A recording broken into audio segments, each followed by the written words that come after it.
Espíritu Santo, ven sobre estos hermanos nuestros que tú has elegido en el día de hoy para que nos hablen de ti.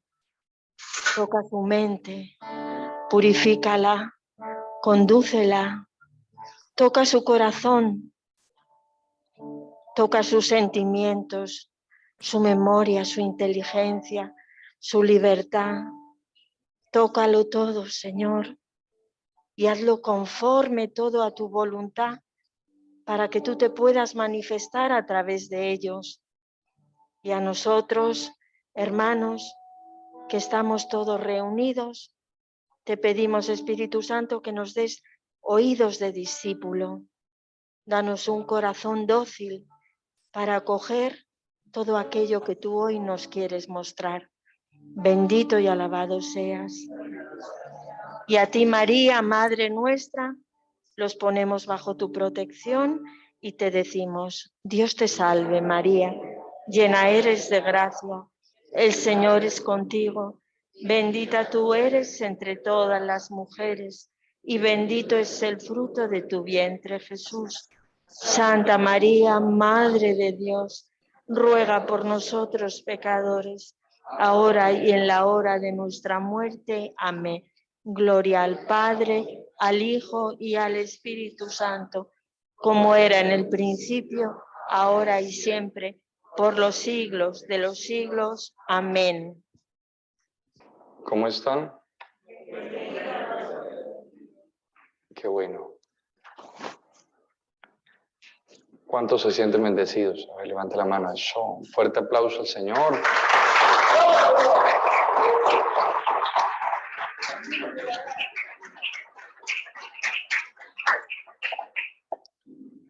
Qué bueno compartir con ustedes este tercer mes de escuela en nuestra tercera reunión. La primera fue introductoria y nuestra segunda, pues, clase propiamente dicha, por así decirlo. Saludo a los hermanos que están desde diferentes diócesis de España y que se han vinculado a nuestra escuela de formación de la Renovación Carismática Católica de Madrid.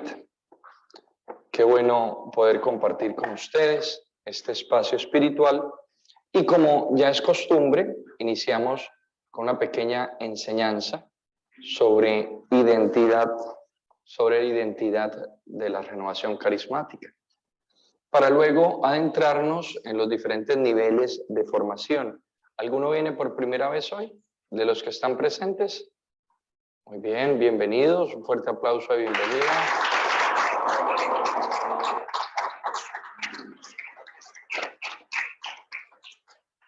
Voltéeme la galería ahí, pon la galería si se puede.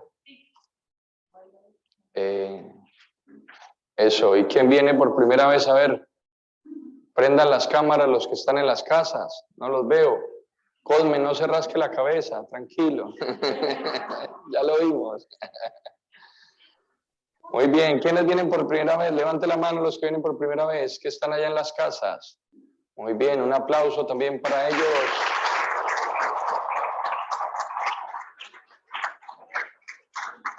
Bueno, entonces somos todos una familia, los que estamos presenciales y los que estamos online también. Hace 8 días les hablaba un poco sobre la identidad desde la renovación y vamos a ir adentrando. Al finalizar la enseñanza, yo no sé si quedó grabada la de la vez pasada, entonces, no sé, ¿y hoy la estamos grabando? Perfecto. Entonces, muy bueno que retomemos un poco, ya que no quedó grabada. Hablamos de la identidad de la renovación a partir de los 5 objetivos básicos, o así cerrábamos la enseñanza de la vez pasada, hace un mes. Los 5 objetivos básicos de la renovación, que me imagino que ustedes se lo saben de memoria, ¿cierto? Entonces lo saben completamente, porque cómo estar en la renovación y no conocer los objetivos de la renovación. Pero yo se los voy a recordar, ya que ustedes ya lo saben bien, pues simplemente lo recuerdo. El primer objetivo básico de la renovación carismática es el encuentro personal con Jesucristo. La renovación carismática nos lleva a tener un encuentro personal con Cristo vivo y resucitado. Si usted pregunta, ¿para qué estoy en la renovación? ¿Cuál es el objetivo? Porque es que cuando yo no sé para dónde voy, pues cualquier tren me sirve. Y puedo terminar yo por allá en Galicia cuando yo quiero ir es a Sevilla. Entonces, tengo que estar bien ubicado sobre qué es lo que quiero y hacia dónde me dirijo. La renovación carismática católica tiene como primer objetivo el que tengamos un encuentro personal con Cristo vivo y resucitado. El Papa Francisco, en la encíclica Evangelii Gaudium, espero que todos los de discipulado la estén ya leyendo, Evangelii Gaudium, todos los hermanos allá la tienen comprada, algunos, maravilloso, dice que el gran problema del cristianismo de hoy es que los cristianos no han tenido un encuentro personal con Jesús y que si lo han tenido, no han renovado ese encuentro. Entonces no es un asunto simplemente de tener un encuentro, porque yo puedo haber tenido un encuentro hace tantos años, pero si yo no renuevo esa experiencia, yo no estoy en la renovación. El mismo sustantivo renovación implica eso, hay que renovar la renovación.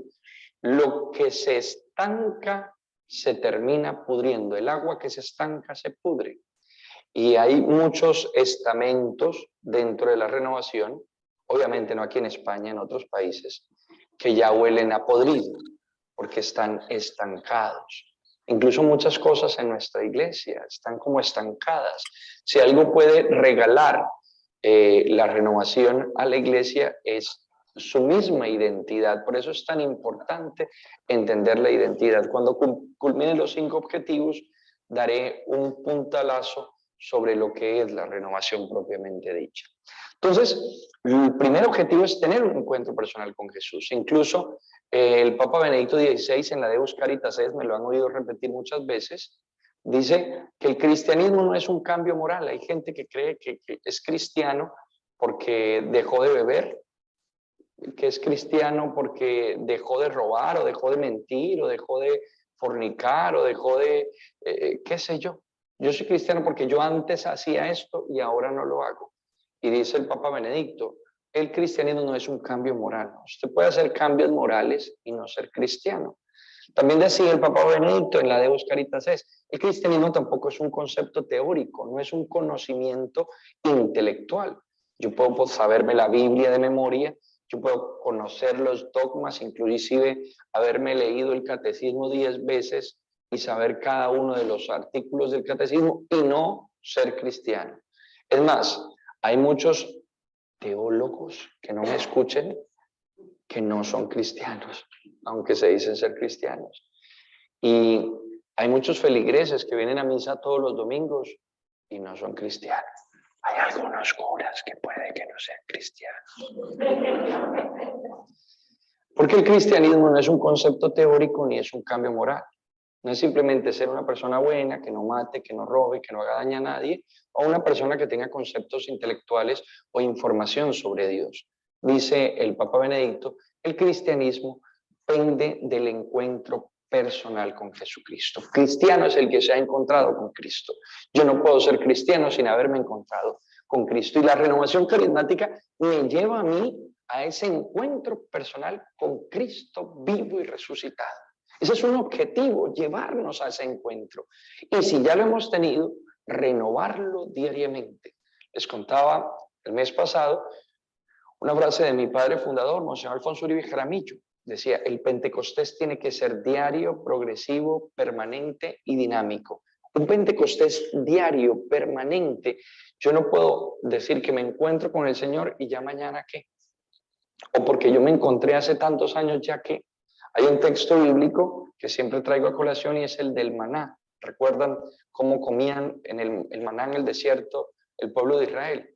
Pero algunos flojos recogían maná para comérselo al día siguiente y dice, mañana no trabajar, hoy recogemos y mañana no trabajamos. Y al día siguiente ya no servía ese maná. Y dice Moisés, el maná de ayer no te sirve para hoy. Tu experiencia con Cristo de ayer no te sirve hoy. Cada día tienes que tener una experiencia espiritual nueva.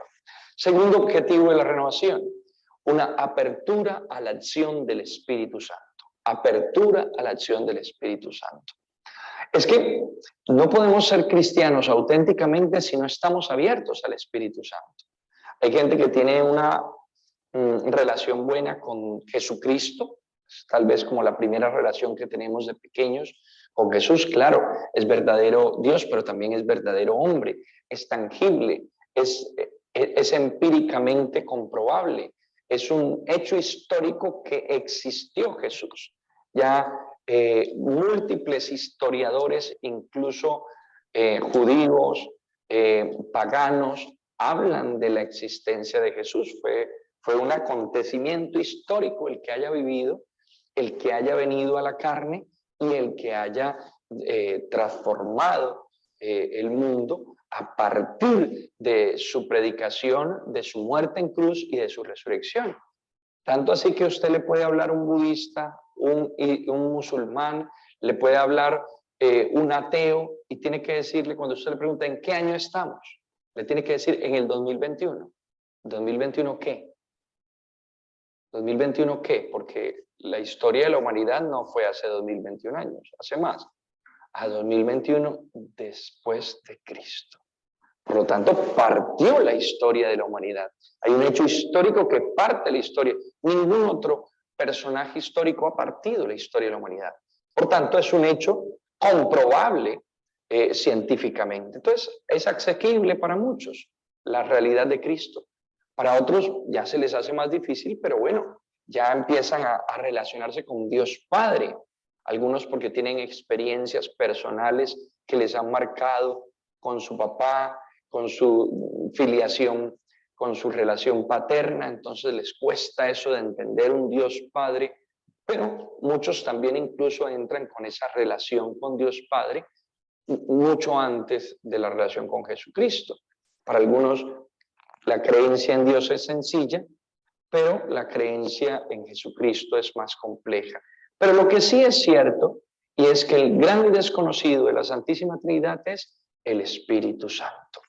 Y el Espíritu Santo es la tercera persona de la Trinidad, pero también, de una u otra manera, es la inhabitación de Dios. Ahora, hay un término teológico, hago un paréntesis, esto es un paréntesis, hay un término teológico, pericoresis. Usted no se enrede aprendiéndolo ni nada, simplemente sepa que existe un término teológico que dice que todas las tres personas están implicadas en la otra. Donde está el Padre, está el Hijo y está el Espíritu Santo. Donde está el Espíritu Santo, está el Hijo y está el Padre. No puede hacerse una dicotomía, una separación. No tenemos tres dioses. Un solo Dios verdadero, tres personas distintas. Los dividimos o los separamos más bien porque cumplen una función particular en la historia de salvación, porque hay unas misiones particulares y unas relaciones particulares ad intra de la Santísima Trinidad. No nos vamos a meter en Trinidad ni en estudio de Trinidad, pero que entendamos eso. Claro, por supuesto, hablamos del Padre como creador, del Hijo como redentor y del Espíritu Santo como santificador, como santificador. Cumple una función, pero donde está el Hijo está el Padre. Allí están implicados todos, no podemos hacer una separación. Volviendo, cerramos paréntesis. El Espíritu Santo es el gran desconocido de la Trinidad y es la inhabitación de Dios en nosotros. O sea, debería ser el gran conocido, porque desde el bautismo hemos recibido el Espíritu Santo, la gracia del Espíritu Santo. Y abrirnos a la acción del Espíritu Santo es un requisito sine qua non para ser cristiano. ¿Recuerdan en el libro de Hechos de los Apóstoles cómo llega por allá Pablo a predicar y ustedes, tranquilo, no, yo me devuelvo. No te preocupes. El libro de Hechos de los Apóstoles llega por allá a predicar y ya fueron bautizados. Sí, ya fuimos bautizados. Y ustedes recibieron el Espíritu Santo, conocen el Espíritu Santo. Y responden, ¿cuál Espíritu Santo? Hoy hay muchos cristianos que si no así, de manera teórica, en la práctica, ¿cuál Espíritu Santo? ¿Qué es eso del Espíritu Santo? Recuerdo una anécdota que decía Monseñor Alfonso, no sé si ya se las conté, disculpen si ya se las conté, que no lo recuerdo. Monseñor Alfonso Uribe, mi obispo fundador, contaba que a un obispo, yo no sé si eso le pasaría a él, que a un obispo llegaron unos carismáticos, o más bien de estos carismaniáticos, que son más... Llegaron a, Monseñor, ¿podemos orar por usted? Claro, oren por mí. Y entonces impusieron las manos sobre el obispo y empezaron a orar y ven Espíritu Santo, ven Espíritu de Dios, ven que necesitamos de ti, ven Espíritu Santo, ven sobre el Monseñor. Y entonces se levanta el obispo bravo, enojado, y dice, pero ¿cómo así? ¿Ustedes qué están haciendo? No, Monseñor, estamos pidiendo que reciba el Espíritu Santo. Si yo tengo el Espíritu Santo desde el bautismo, ¿para qué lo piden? En la confirmación fue reconfirmado, en el sacramento del orden lo recibí para el servicio, para ser pastor, y en el episcopado lo recibí en plenitud. ¿Usted para qué piden que reciba el Espíritu Santo? Si ya lo tengo. Entonces le dicen los carismáticos, Monseñor, muy bien si lo tiene, pero entonces vamos a orar para que se le note, porque no se le nota. A veces como que no se nos nota, ¿cierto? No se nos nota esa apertura a la acción del Espíritu Santo. Y esto es fundamental en la renovación carismática, que nos abra la acción del Espíritu Santo, que sea quien nos guíe, quien ilumine nuestros pensamientos, nuestros sentimientos, nuestras acciones, que sea el Espíritu Santo el motor y guía de toda nuestra existencia.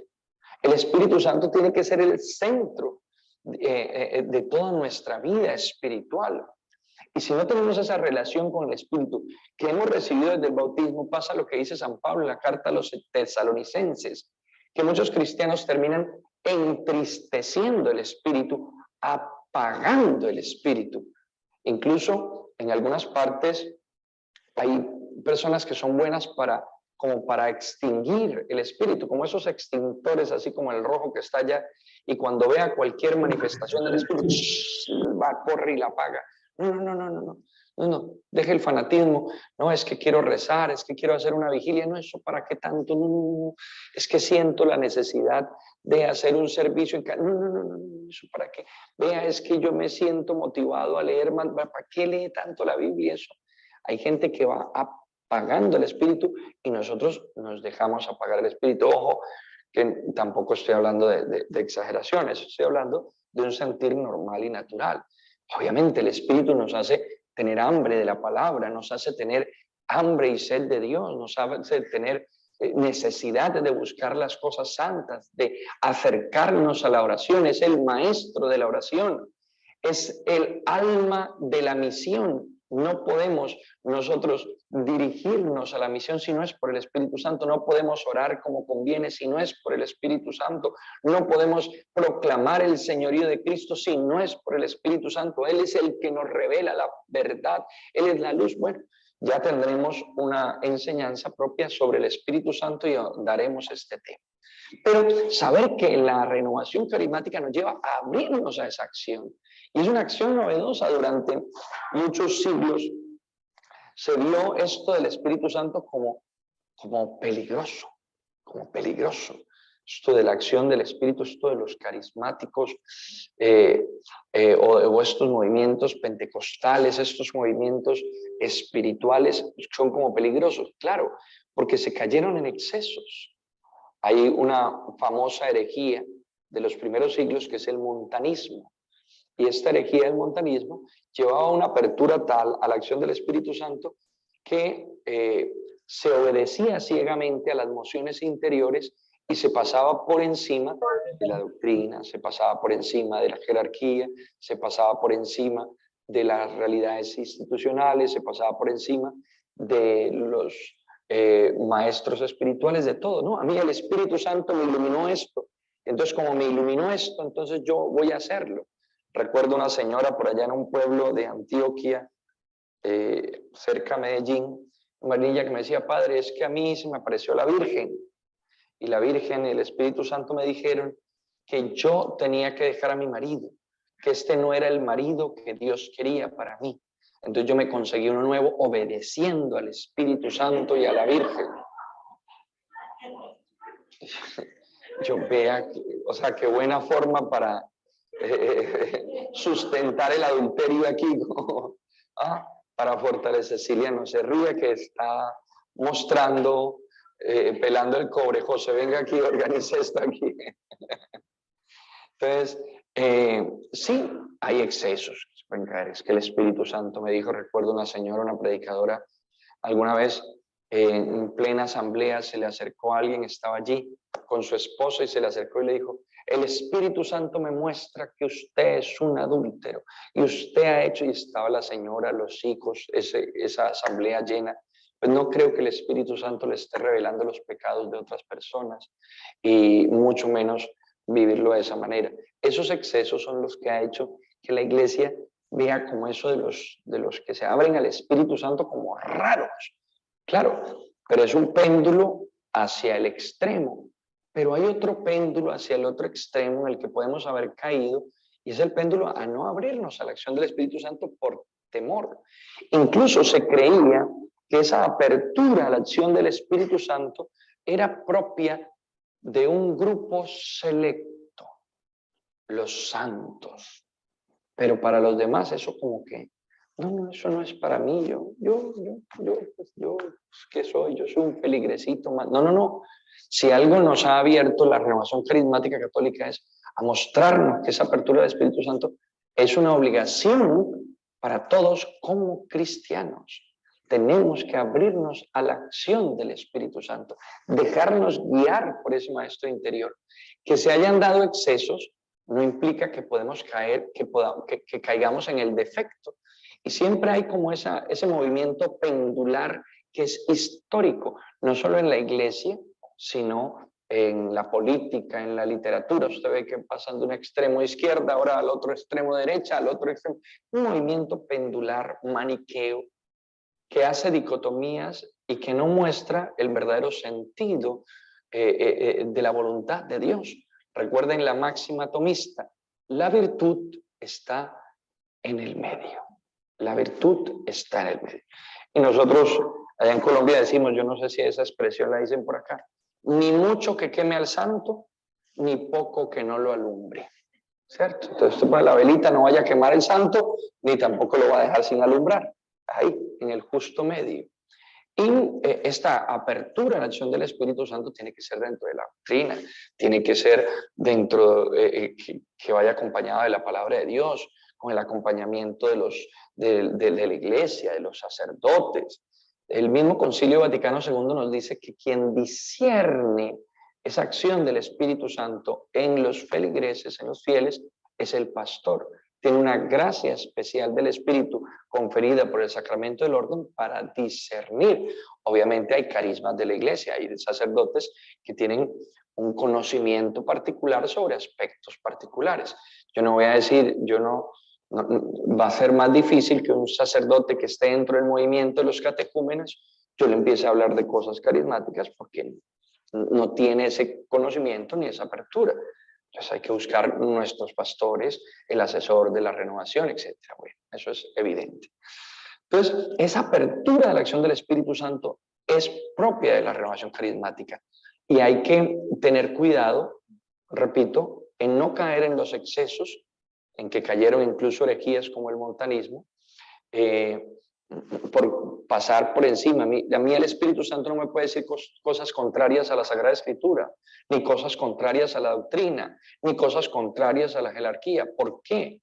Porque es el mismo Espíritu Santo el que ha iluminado la palabra de Dios, la doctrina, y es el que está acompañando la iglesia institucional. Entonces, el Espíritu Santo no se contradice, no puede decir una cosa a usted y otra cosa a mí, es imposible. Incluso si vemos los grandes santos, cuando han tenido esas nociones del Espíritu Santo, una característica fundamental es la obediencia. Usted sabe que el Espíritu Santo está allí cuando hay obediencia. Pongo dos ejemplos muy bonitos. Cuando a Santa Teresa de Jesús se le empezó a aparecer el Señor, ella fue donde su confesor. Y el confesor le dijo, vea, apenas se le aparezca otra vez el Señor, échele agua bendita. Échele, que de pronto es un demonio que le aparece, y échele agua bendita para que se vaya. Entonces se le apareció y ella empezó a echarle agua bendita. Y entonces Jesús, muerto de la risa. Y Jesús, ¿y tú por qué te ríes? Porque estoy muy contento porque has obedecido a tu confesor. Entonces, eso es agradable a Dios, la obediencia. Otro ejemplo, Padre Pío de Pietrelcina. Padre Pío de Pietrelcina, se le prohibió celebrar misa en público, se le prohibió confesar que era su carisma fundamental ese de la confesión, y le decían sus hijos espirituales: Padre Pío, defiéndase. Y él cogía la camandulita y decía: me estoy defendiendo, orando, y en absoluta obediencia, diferente a un Martín Lutero, por decir algo, que con la soberbia manifestó que no estaba el Espíritu. Porque allí vamos a otro punto fundamental, que es cómo identificar la presencia del Espíritu Santo en una persona. Dice la palabra del Señor: por sus frutos los conoceréis. No por sus carismas, por sus frutos. Ya sabemos que en Gálatas 5:22 aparecen los frutos del Espíritu. Muy bueno que ustedes se lean esa carta a los Gálatas, ese capítulo 5 de la carta a los Gálatas. Sería una buena tarea, donde habla de los frutos del Espíritu y los frutos de la carne. Los frutos del Espíritu. Para identificar la persona llena del Espíritu Santo, se ve por los frutos. Los 3 primeros frutos, a mí me encanta hablar de eso: paz, amor y alegría. Es hermoso. Paz, amor, alegría.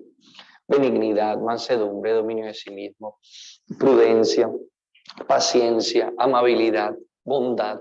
Frutos del Espíritu Santo que manifiestan que una persona está realmente llena del Espíritu Santo. Ay, nuestros hermanos esperados a veces se dejan deslumbrar por eso. Incluso nosotros en la renovación podemos caer en aquello, ¿cierto? Es que el Espíritu Santo estuvo muy presente hoy en el grupo. ¿Por qué?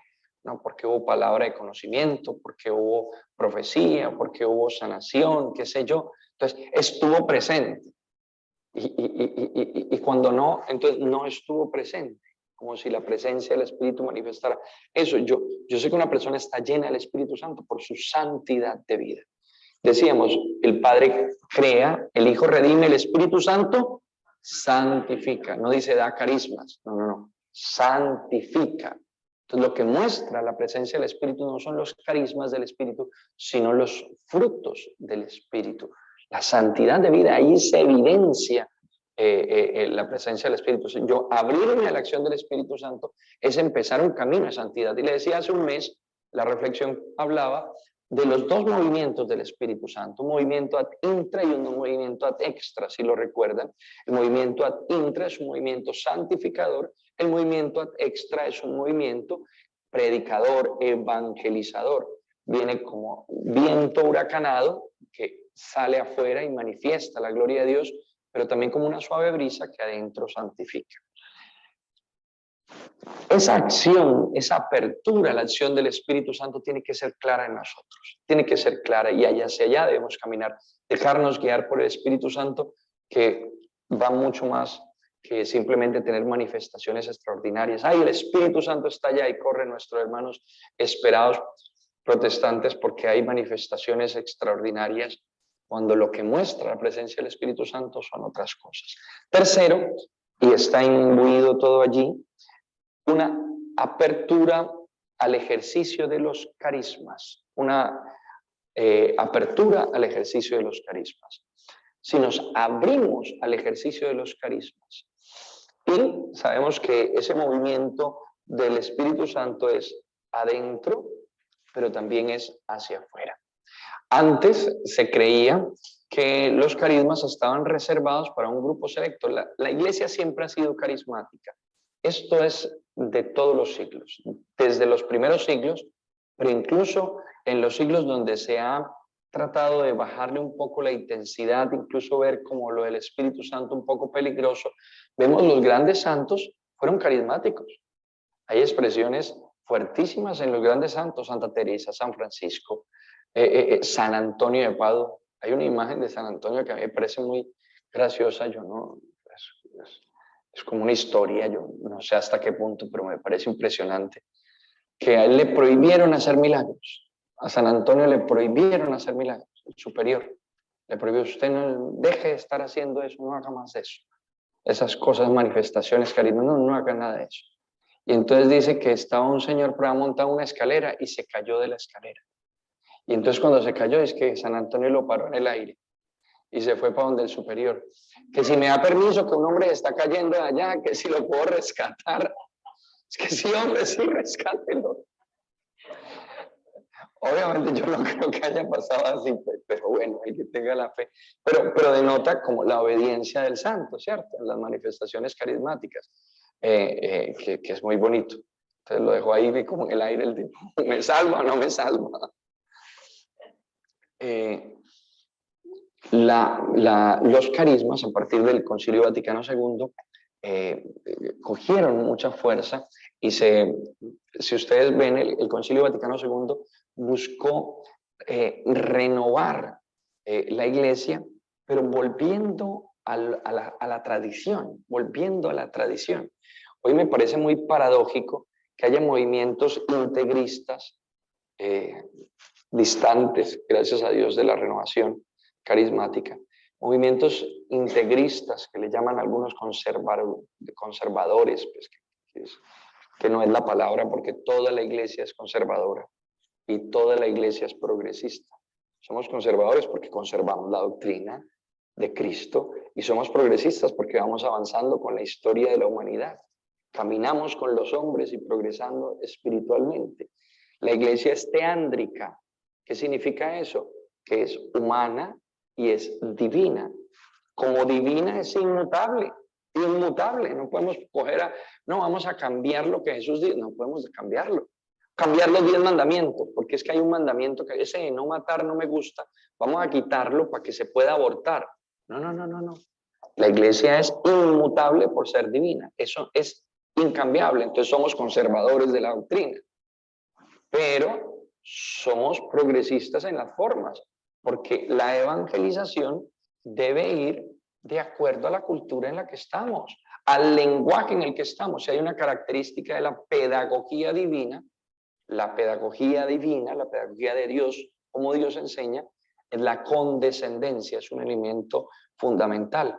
¿Y qué es la condescendencia? Dios viene a hablarnos en el lenguaje de los hombres, porque la revelación va moviéndose históricamente, porque Dios va hablando en el lenguaje de los hombres de su tiempo. Dios no va a venirnos a hablar cosas que no podíamos entender en momentos históricos particulares. Dios se abaja. Hoy tiene que hablar a través de nuevas tecnologías. ¿Qué tal nosotros? No. Jesús nunca utilizó un celular y no utilizó el Zoom. Entonces el Zoom es satánico porque Dios no lo utilizó. Que todos los que están en el Zoom se vayan para el... No, mentira. Entonces, no, hay que ir progresando y tenemos estas tecnologías, evangelizamos. Si Jesús las hubiera tenido, las hubiera utilizado. ¿Qué había en esa época? Barquitos, se montaba en los barquitos. Lo que había, lo utilizaba. Entonces, en eso vamos progresando, pero por supuesto, podemos progresar en las formas. En la época de Jesús, la gente que estaba con él hablaba arameo. Entonces, ¿qué tal Jesús? No, vean, les voy a predicar en griego o en latín, porque es que próximamente la lengua de la iglesia va a ser el latín, entonces les predico en latín. Sus judíos no hubieran entendido nada. Predicó en arameo, en el lenguaje de los hombres de su época. Luego el latín se convirtió en el lenguaje universal, el lenguaje del imperio. Pues entonces se predicó en latín. Pero hoy no tiene sentido celebrar una misa en latín, por muy bonita que sea, no tiene sentido. Entonces vamos progresando, la hacemos en la lengua vernácula y así lo dijo el Concilio Vaticano II.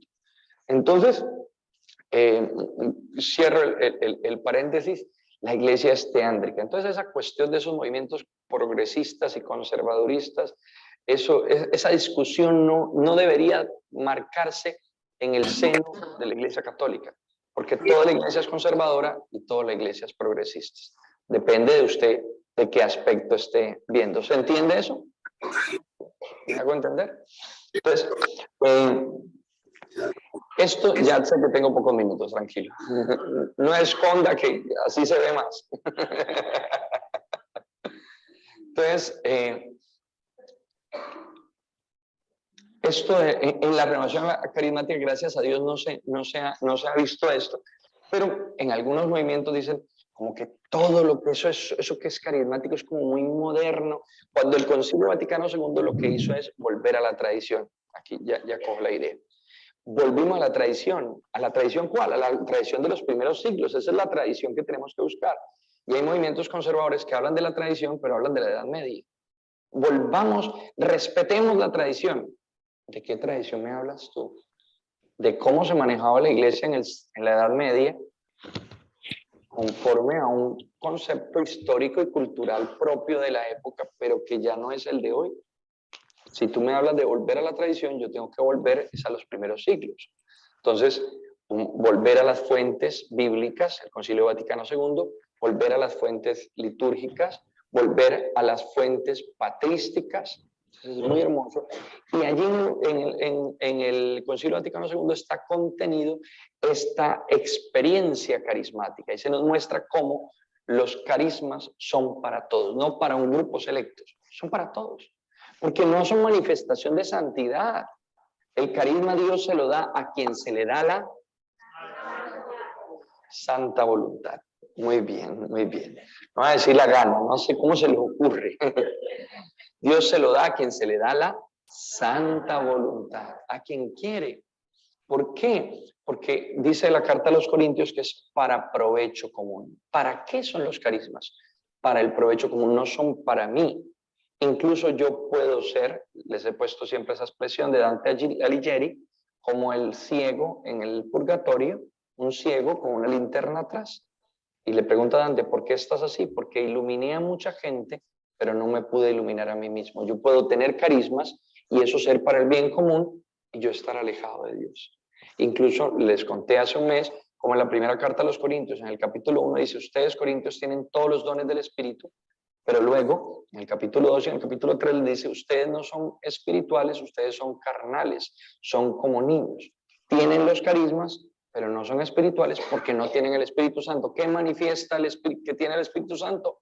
La santidad y los frutos del Espíritu. Más sin embargo, son regalos de Dios para provecho común. Lo primero es lo que hace el Espíritu Santo intra, hay que hacerle un subrayado a eso, lo que hace el Espíritu Santo dentro de mí.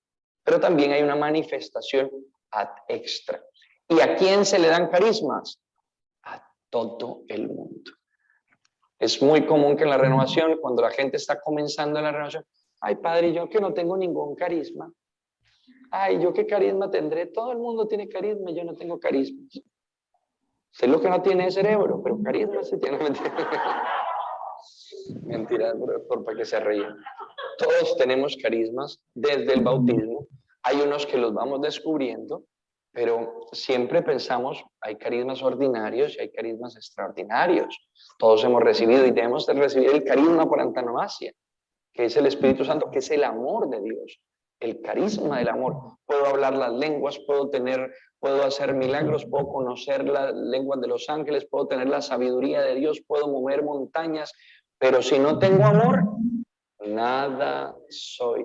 Aspirad a los carismas más grandes: fe, esperanza y amor. Entonces, todos tenemos carismas, hay unos que irlos descubriendo, pero desde el bautismo lo que pasa es que los hemos apagado. Digo rápidamente los dos últimos objetivos para concluir. El cuarto objetivo, entonces, objetivo de la renovación. Tercero, abrirnos a esa experiencia de los carismas, porque es dado por Dios para el bien común. Cuarto objetivo de la renovación carismática, un crecimiento continuo a la santidad, buscar la santidad, progresar la santidad.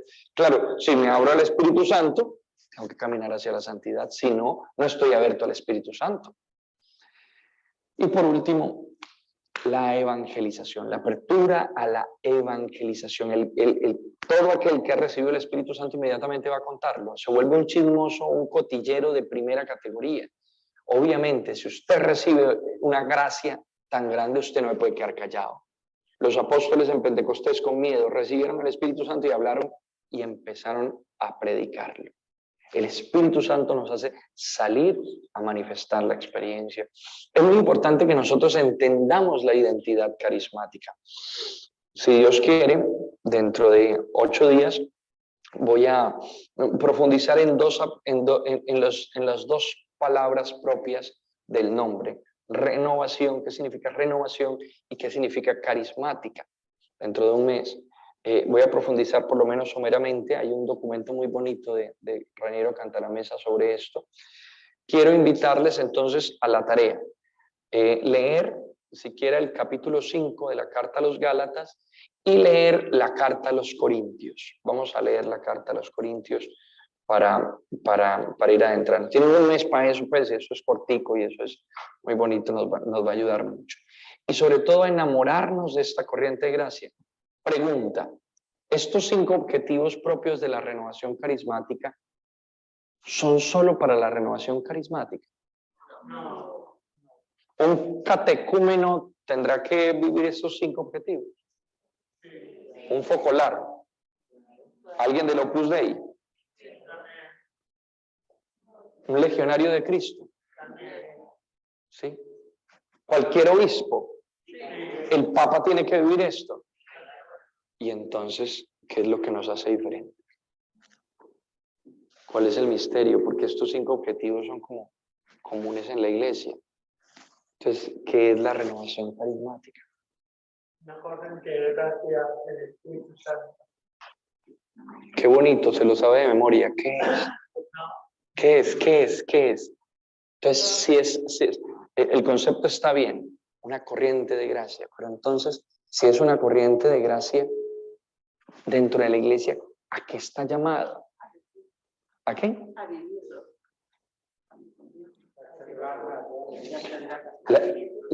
La renovación carismática, como es una corriente, tiene que impregnar a todo el mundo. Pero yo lo he repetido varias veces y lo sigo repitiendo, creo que se los dije hace un mes. La renovación carismática está llamada a desaparecer. Porque es que toda la iglesia tiene que ser carismática.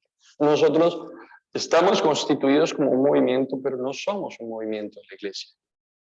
La renovación no puede ser un movimiento en la iglesia, porque no tiene un fundador, porque no tiene un número de miembros definidos, porque es una corriente de gracia que impregna. Claro, tenemos una estructura pues por necesidad institucional, pero la idea es que imbuyamos y que sumerjamos a toda la iglesia, porque estos objetivos son para toda la iglesia.